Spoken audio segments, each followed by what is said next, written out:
като вече сме се регистрирали за работа в платформата TitanPad, можем да влезем като регистрирани потребители и да използваме възможностите на програмата.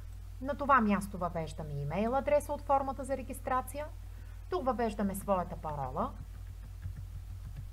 а на това място името на сайт адреса, който също беше въведен във формата за регистрация.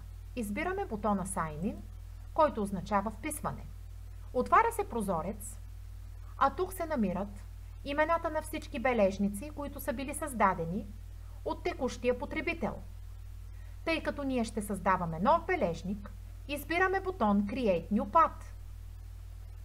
Отваря се прозорец, в който много потребители могат да пишат своите бележки, предложения по конкретна тема. Тук задаваме името на бележника.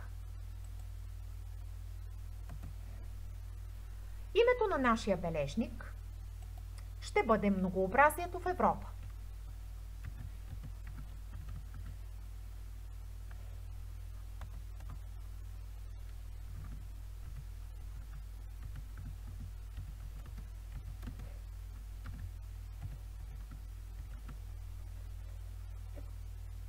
С бутона Save запазваме въведеното име.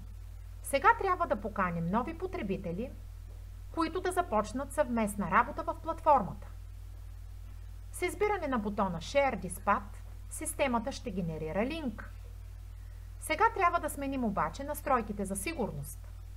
Избираме Public, а на това място може да бъде зададена парола, с която поканените потребители да влизат. Може и да не задаваме такава.